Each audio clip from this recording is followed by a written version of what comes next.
Susunod, 1994 pa lang, nagsimula ng mangolekta ng E-Heads album si Roddy.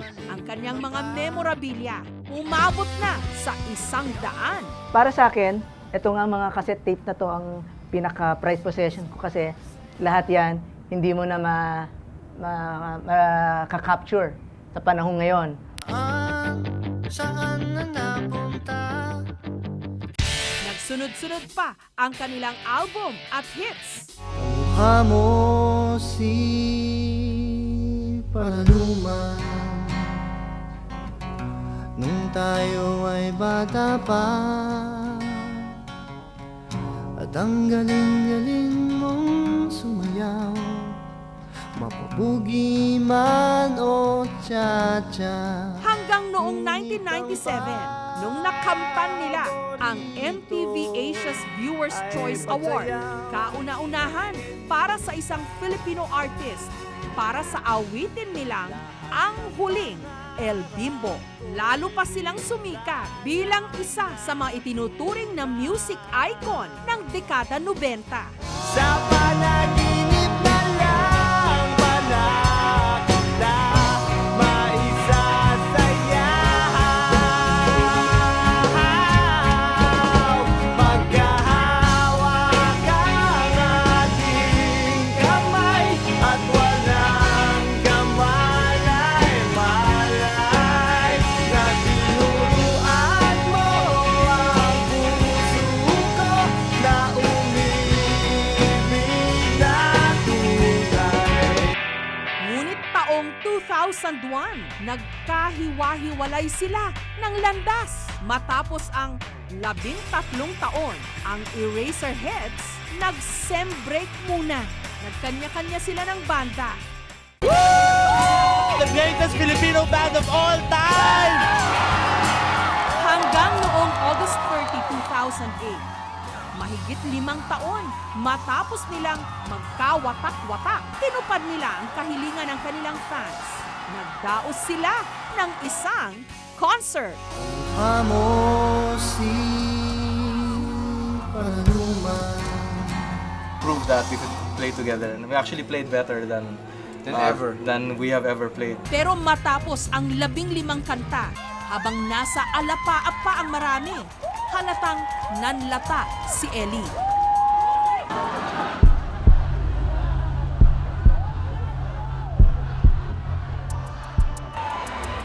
Sinundan ito ng announcement na ikinabahala ng marami. We apologize for cutting the concert short. My brother had to be rushed to the hospital for medical attention. Si Ellie nung mga sandaling yun, itinakbo na pala sa ospital, inatake sa puso. Matatandaang humigit kumulang 1 taon bago ang concert na ito, inatake na rin sa puso si Ellie. Nung nakarecover siya, nagkaroon pa ako ng pagkakataon na makapanayam siya.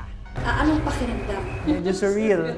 Kasi it was like we just came from the show, I was just singing, performing, and then 2 hours later, I was in an operating table. Masakit na masakit ba yung dibdib? It's not for the faint of heart.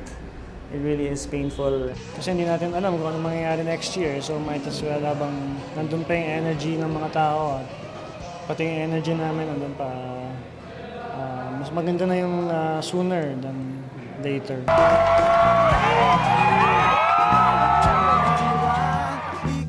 Taong 2009, nagawa naman nilang maulit ang concert nang matagumpay ang The Final Set.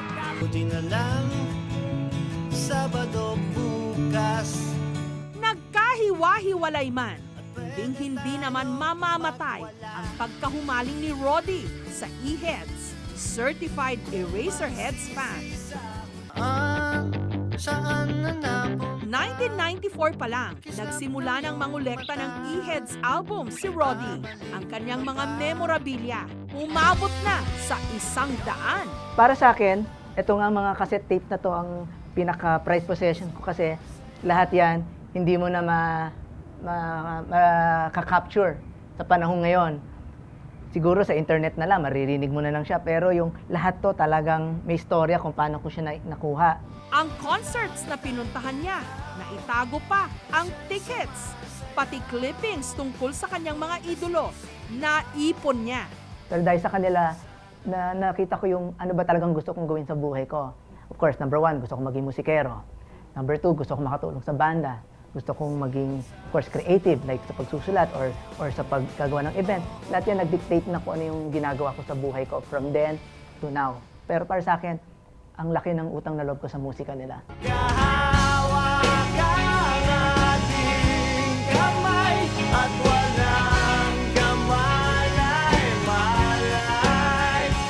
Ang kanilang mga awitin, maraming matatamis at mapapait din alaalang na ibabalik. Ang ating mga kalokohan, mga pag-ibig na nabuo at nasawi, pagkakaibigan, barkadahan, mga malalim na samahan, parte sila ng ating kabataan, ng kahapong hindi na muling maibabalik.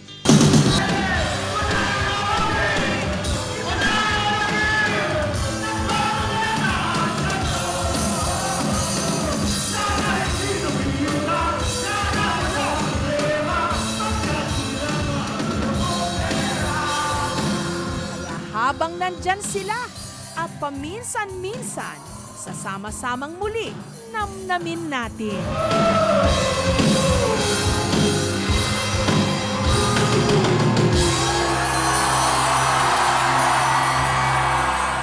Susunod, ordinaryong isda, pero ito raw ang pinakamahal ngayon sa buong Pilipinas. 5,000 pesos kada kilo. Ito ang isdang ludong.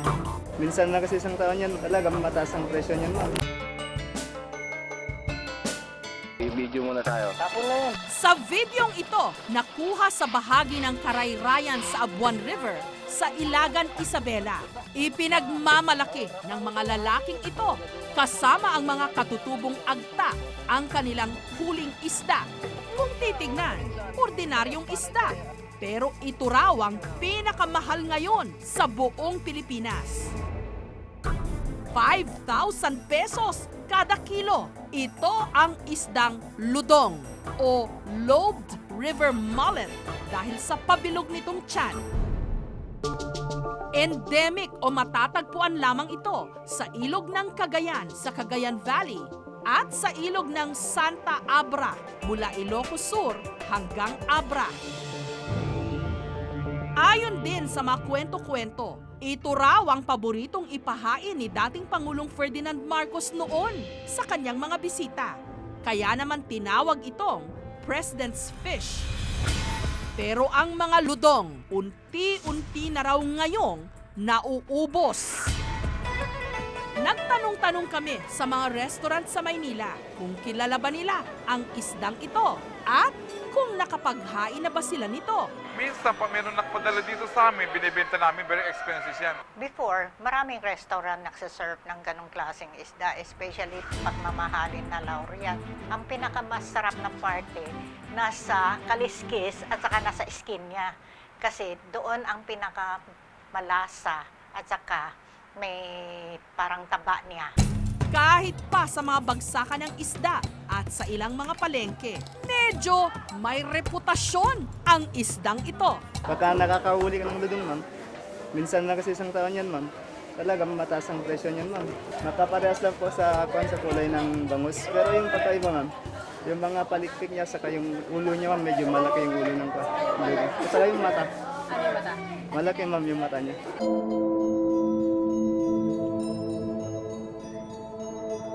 Dito sa Cagayan River, sa bahagi ng bayan ng Gataran sa Cagayan. Nakilala namin ang mangingisdang si Eduardo. Noong 1970s, ayon sa kanya, ang ludong na ibibenta mula 12 hanggang 150 pesos lang kada piraso. Kasi nung bata pa kami, siyempre maraming isda. Pero kahit maiksi lang paghuli mo, Talagang marami kahit na mahirapan ka magsagwan. Ay, sako-sako dahil mahirapan nung naghuli ng isda. Pero sa ngayon, napakarami na. Pero dahil bibihira na lang ngayong makahuli nito, umakyat ng husto ang presyo. Sa ilang dekadang panghuhuli nga raw ni Eduardo ng ludong, nakapagpundar siya ng bahay at lupang ito. Pati na ang pantusto sa pag-aaral ng 5 niyang anak. Minsan, maka 50,000 ka, o di. Kahit man lang kalahati, ilagay mo rin sa bahay mo, di ba? Dagdag pa niya, tuwing Oktubre hanggang Nobyembre, maraming nahuhuling ludong. Dahil sa mga buwang ito sila nangingitlog. Bababa ng isang gabi, ma'am, yung ludong na yon. Andun na sa apari, tapos hintayin namin ng mga 4 na araw, ma'am, bago babalik. Yan, naghuhuli na naman kami, ma'am.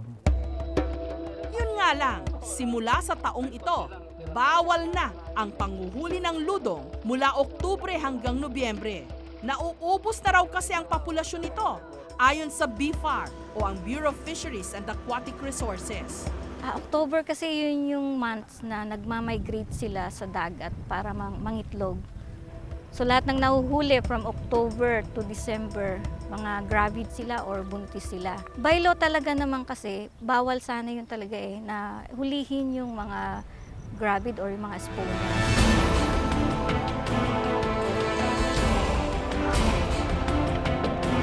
Sinamahan namin ang mga katutubong agta sa pamumuno ni Pokhang sa paghahanap ng mga ludong sa ilog ng Abuan sa bayan ng Ilagan sa Isabela.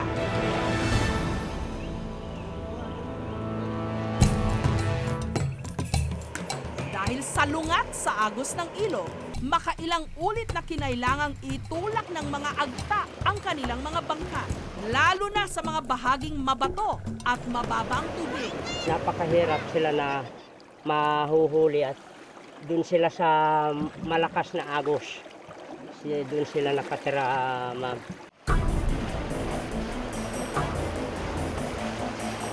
Makalipas ang 7 oras na pakikipaglaban sa agos ng ilog,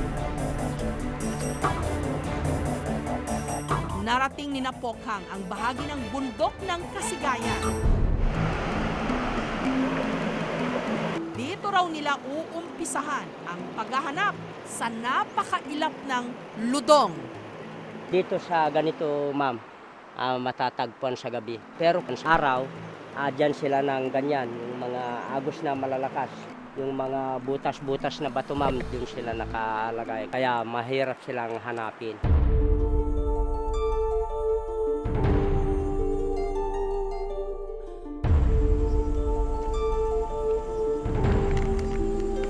Pagkagat ng dilim, inihanda na ni Pokhang ang gagamiting pana.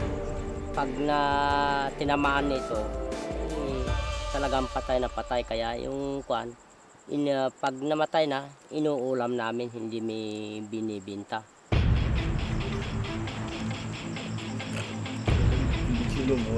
Ang kanilang flashlight, customized, pwedeng pang-underwater. Maya-maya pa, sinisid nila ang Abuan River. Matyagang hinanap sa mga batuhan ang isda. Pero makalipas ang 4 na oras ng pagsisid, bigo sina Pokhang na makahuli ng ludong. Kakita kami kanina ng ludong. Pinumasok dun sa yung ludong dito sa lambat. Napunit itong lambat. Hinanap-hanap namin pero wala naman, hindi nakita kung saan nagtago. Samantala, sa opisina ng BFAR sa Region 2 sa Tuguegarao, pinag-aaralan ni na Dr. Evelyn Ame kung papaano mapaparami ang mga ludong. Kulay niya, ganito. Medyo golden siya. Sa ludong, very apparent, makikita mo. Ito yung medial lobe niya. Halos ka-level na nung kanyang jaw, lower jaw. Sa kanilang museo, nakapreserve ang pinakamalaking ludong na nahuli ng BFAR taong 2012. Ang timbang umabot ng 4.5 kilograms. Sa research center namang ito sa Apari, merong 5 buhay na ludong na pinag-aaralan. Bawat tangke, isang ludong lang. Kasi naobserbahan namin na ang ludong pala is teritorial. Ibig sabihin, may sarili siyang teritoryo. Pag dinagdagan mo ito, talagang naghahabulan sila. Kung minsan, yung mas maliit o yung mas mahina namamatay. Kailangan daw madilim ang tubig at tangke na paglalagyan nito para hindi ma-stress ang mga isda. Ang pinakamalaking challenge sa amin ngayon, kung paano namin may simulate yung natural habitat, yung ludong, para ganun mag-mature sila under captivity. Ang target daw nila rito, maparami ang lahi ng mga ludong. Ang goal namin dito is to spawn the ludong in this facility. Patunay ang ludong na kapag inabuso ang biyaya ng kalikasan, pwede itong maubos ng ganon-ganon na lang. Pero may natitira pang pag-asa para sa hinaharap kapag tagumpay na naparami ang kanilang lahi, mas marami pang mga Pilipino ang makatikim ng espesyal na isdang ito.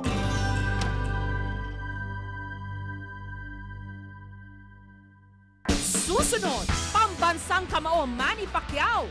Nagpakitang gilas naman sa billiards. Nakasargo.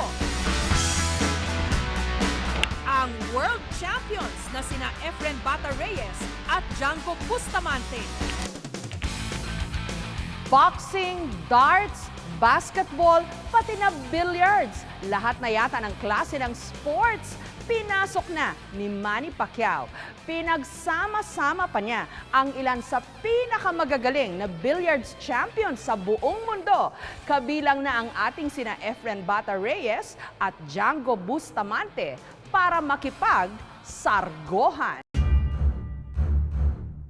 In this corner, weighing 148 pounds, stands 5 feet and 6.5 inches. Ang pambansang kamao mula sa General Santos City, si Manny Pacman Pacquiao. Let's get ready to rumble! Pero sa gabing ito, time out daw muna si Pacquiao sa boxing dahil ang makakasagupan niya ngayon, hindi mga boksingero, kundi billiard superstars.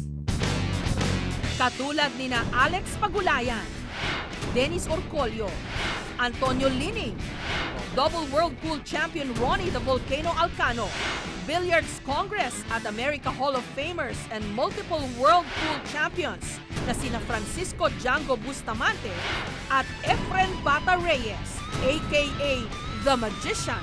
Siyempre, lahat ng magagaling nandito, kailangan nandito kami. Tsaka pag wala kami ni paring Efren, hindi masaya yung tournament, kailangan nandito kami.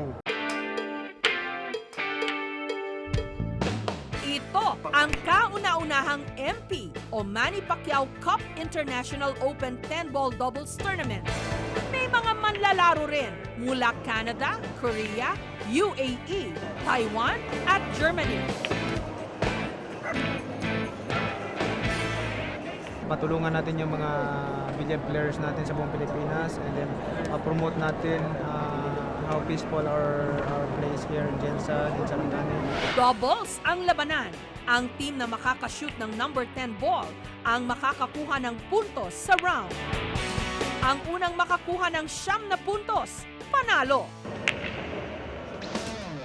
Bago magsimula ang tournament, nagharap muna sa isang exhibition game ang ilan sa billiard superstars.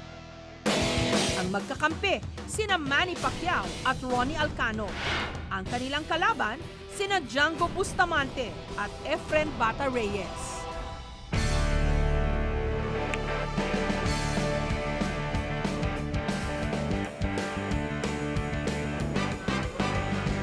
Sa unang sarko, tila madaling nakalama ang tandem ni Bata at Django. Itinuturing na living legends at masters ng Philippine Billiard sina Bata at Django. Unang nakilala si Efren ng buong mundo nung naging kauna-unahang foreigner na nagwagi sa US Open 9-Ball Championship taong 1994. Dahil sa galing niyang magmanipula ng cue ball, tinagurian siya The Magician. Maganda premyo, kaya pumunta kami rito. Lumabas na magagaling, lalo na yung mga taga rito sa Mindanao. Sumobra, dami na nila, nagsilabasan na lahat ng mga magagaling. Sa edad niya ngayong 60, ayon kay Efren, malapit na raw siyang magretiro sa bilyar. Bukod kasi sa diabetes, marami na rin daw siyang nararamdamang kung ano-anong mga sakit. Hindi na nga kaya ng pulso eh. Tsaka malabo na, pag malayo, di ko na nga kaya. Yung malabo, hindi na kaya na ipeso ng katawan eh. Matitigas na katawan. Samantala, balik tayo sa billiards table.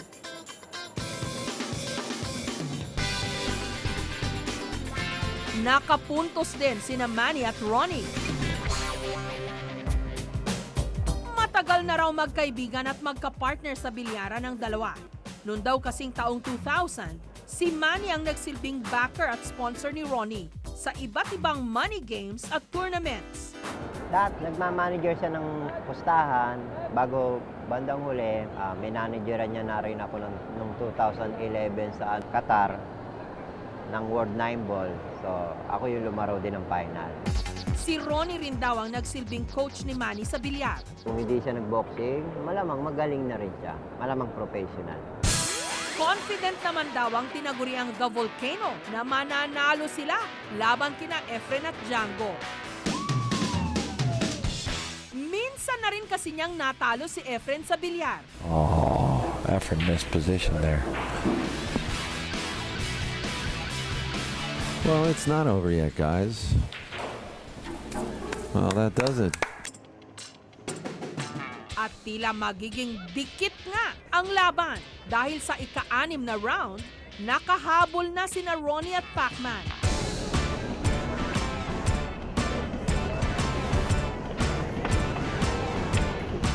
Ngunit hindi basta-basta padadaig ang magpartner na sina Efren at Django. Sa magkasunod na 2 rounds, mabilis nilang naubos ang mga bola. Nakakapuntos man sina Pacman, mabilis naman itong natapatan ni na Django.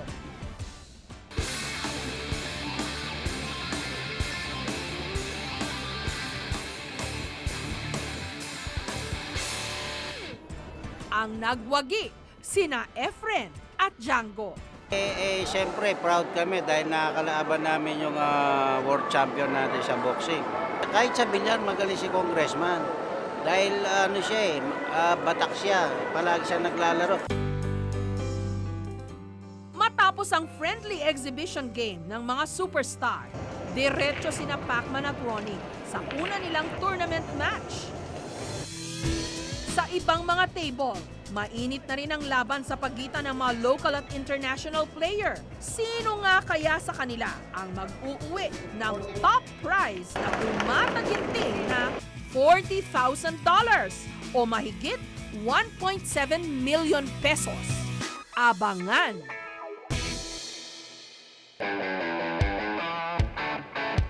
Nito lang Miyerkules, sa mall na ito sa General Santos City, nagbukas ang kauna-unahang MP Cup International Open 10-ball doubles tournament. Ang tournament na ito, opisyal at sanctioned ng World Pool Billiards Association. Ang main sponsor at pangunahing organizer, si pambansang kamao Manny Pacquiao. Layunin daw kasi ni Manny na makilala ang Gensan at buong Mindanao bilang pool and billiards capital of the Philippines. Suportahan natin ang bilyar, ang sport. Ang premyo, $40,000 o mahigit 1.7 million pesos. Kapag nakapasok sa top 16, may consolation prize na $2,000 o halos 90,000 pesos. Kaya naman nung nalaman ni Leo na magkakaroon ng qualifiers para sa mga tiga-Gensan at Sarangani, nagbakasakali siya.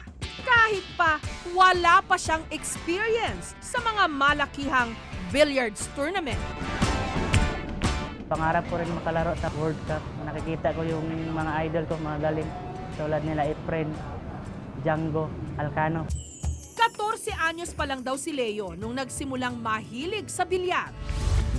Dumadayo pa raw siya noon sa Davao at Cotabato para lang makasali sa maliliit na money games.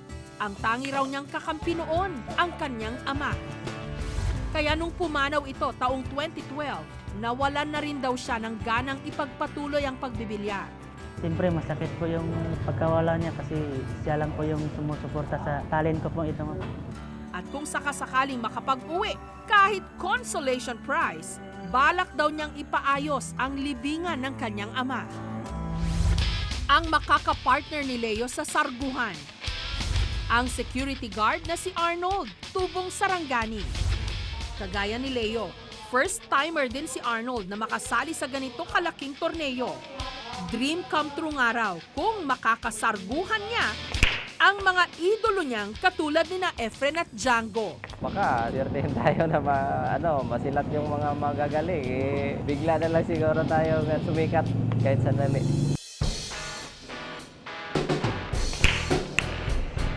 Nung Miyerkules, sa unang laban ni na Leo at Arnold, hindi nagpatinag ang dalawa. Laban kung laban.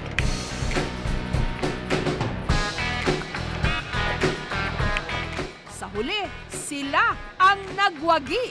Pasok sila sa next round. Parang natsambahan lang namin din. Pero ang match-up na agaw pansin, nasa kabilang table, kung saan ang mga world champion na sina Carlo Biado at Dennis Orcolio pinataob ng 2 bagets.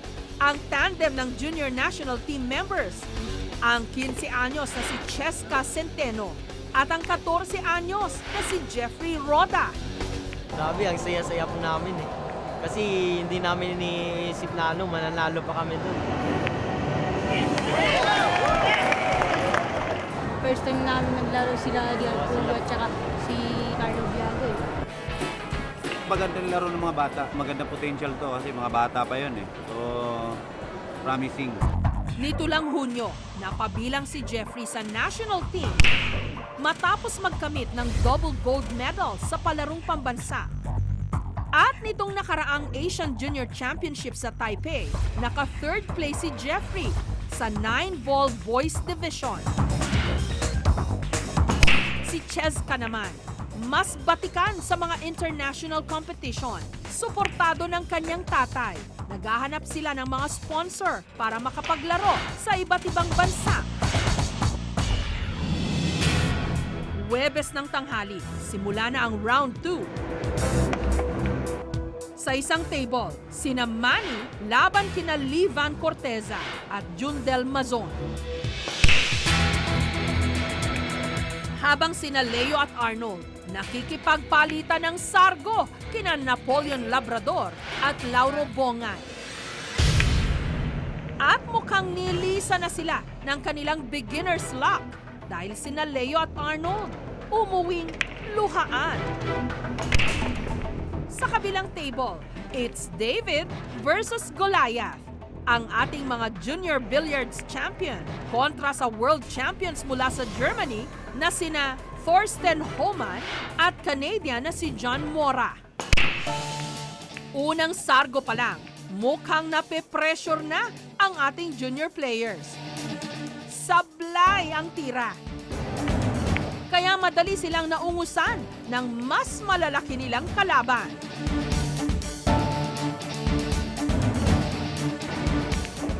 Munti ka na sanang makapunto sina Jeffrey, pero bigo siyang ma-shoot ang number 10 ball. Mukhang nagkasunod-sunod na rin ang malas ni na Cheska na foul ball pa sila sa huling sargo. Bigo sina Cheska at Jeffrey na umakyat sa quarterfinals. Ganun po talaga eh. Hindi naman talaga mapi-perfect eh. We knew that we have to play our A game and fortunately we put pressure on them right from the start. Samantala, sa table ni na Pacman, si Ronick muntikan pang ma-scratch ball.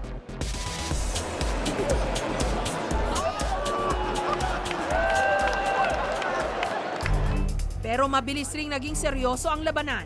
Ang 3-point lead kasi ni na Pacquiao, mabilis ding nabawi ng kalaban hanggang sa tuluyan na silang nalamangan at natalo. Bali lamang na kami, 6-3 ang score, race to 9. Naging kumpiyansa, so naka-recover yung kalaban. Biyernes, nagharap-harap na ang pinakamagagaling sa quarterfinals. Sina Efren at Django tumiklop sa semifinals. At heto na ang hinihintay ng lahat.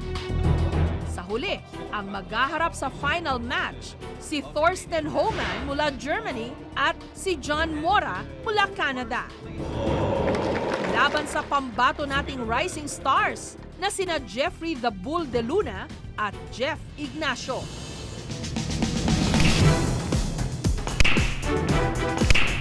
Mukhang mainit ang laban. Bawat manlalaro, todo concentrate. Tila nakatulong ang home court advantage ng ating pambato. Mabilis silang lumamang.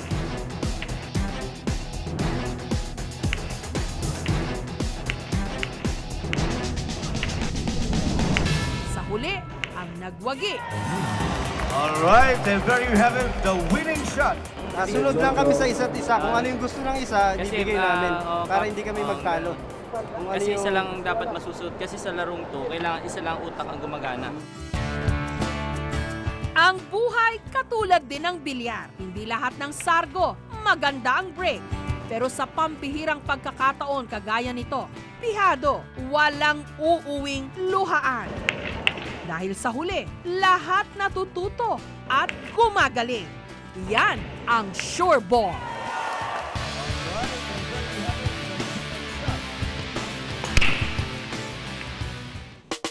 Walang permanente sa mundo maliban sa pagbabago. Huwag matakot sumugal. Lumabas sa tinatawag nilang comfort zone. Tanggapin ang mga kahinaan at magsumikap para ang mga ito'y mapagtagumpayan. Para po sa feedback at story suggestions, pwede nyo kaming i-email o sundan sa aming Twitter, Facebook at Instagram accounts. Hanggang sa susunod na linggo para sa isa na namang makabuluhang kwentuhan. Ako po ang inyong kapuso mo, Jessica Soho. Susunod na po ang Sa Puso ni Doc.